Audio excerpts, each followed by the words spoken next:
आइए सुनते हैं सच बोलने की हिम्मत इस कहानी के माध्यम से। बहुत समय पहले की बात है। एक चरवाहा था जिसके पास 10 भेड़ें थीं।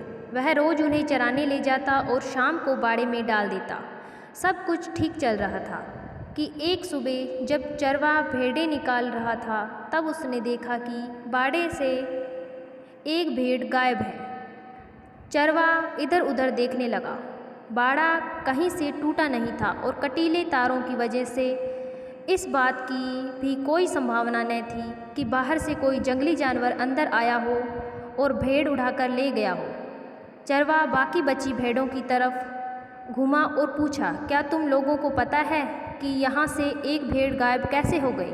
क्या रात को यहाँ कुछ हुआ था? सभी भेड़ों ने ना में सर हिला दिया। उस दिन भेड़ों के चराने के बाद चरवाहे ने हमेशा की तरह भेड़ों को बाड़े में डाल दिया। अगली सुबह जब वो आया तो उसकी आंखें आश्चर्य से खुली रह गई। आज भी एक भेड़ गायब थी और अब सिर्फ 8 भेड़ें ही बची थी। इस बार भी चरवाहे को कुछ समझ नहीं आया कि भेड़ कहाँ गायब हो गई। बाकी बची भेड़ों से पूछने पर भी कुछ पता नहीं चला। ऐसा लगातार होने लगा और रोज़ रात में एक भेड़ गायब हो जाती। फिर एक दिन ऐसा आया कि बाड़े में बस 2 ही भेड़ें बची थीं। चरवाहा भी बिल्कुल निराश हो चुका था।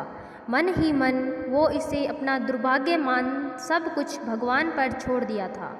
आज भी वो उन 2 भेड़ों को बाड़े में डालने के बाद मुड़ा, तभी पीछे से आवाज़ आई, रुको रुको, मुझे अकेला छोड़कर मत जाओ, वरना ये भेड़िया आज रात मुझे भी मार डालेगा। चरवाहा फौरन पलटा और अपनी लाठी संभालते हुए बोला, भेड़िया कहाँ है भेड़िया? भेड़ इशारा करते हुए बोली, ये जो आपके सामने खड़ा है दरअसल भेड़ नहीं, भेड़ की खाल में भेड़िया है। जब पहली बार एक भेड़ गायब हुई थी तो मैं डर के मारे उस रात सोई नहीं थी। तब मैंने देखा कि आधी रात के बाद इसने अपनी खाल उतारी और बगल वाली भेड़ को मारकर खा गया। भेड़िए ने अपना राज खुलता देख वहाँ से भागना चाहा, लेकिन चरवाहा चौकन्ना था और लाठी से ताबड़तोड़ वार कर उसे वहीं ढेर कर दिया। चरवाहा पूरी कहानी समझ चुका था और वह क्रोध से लाल हो उठा। उसने भेड़ से चीखते हुए पूछा, जब तुम ये बात इतना पहले से जानती थी तो मुझे बताया क्यों नहीं?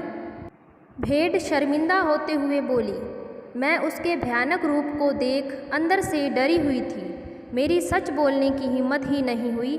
मैंने सोचा कि शायद 1-2 भेड़ खाने के बाद ये अपने आप ही यहाँ से चला जाएगा, पर बात बढ़ते बढ़ते मेरी जान पर आ गई और अब अपनी जान बचाने का मेरे पास एक ही चारा था, हिम्मत करके सच बोलना।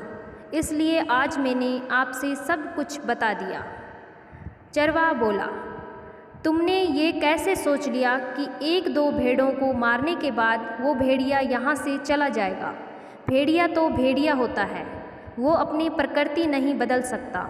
जरा सोचो, तुम्हारी चुप्पी ने कितनी निर्दोष भेड़ों की जान ले ली। अगर तुमने पहले ही सच बोलने की हिम्मत दिखाई होती तो आज सब कुछ कितना अच्छा होता। इस कहानी से प्रेरणा लेते हुए हम सही समय पर सच बोलने की हिम्मत दिखाएं और अन्याय के खिलाफ आवाज़ उठाएं। धन्यवाद।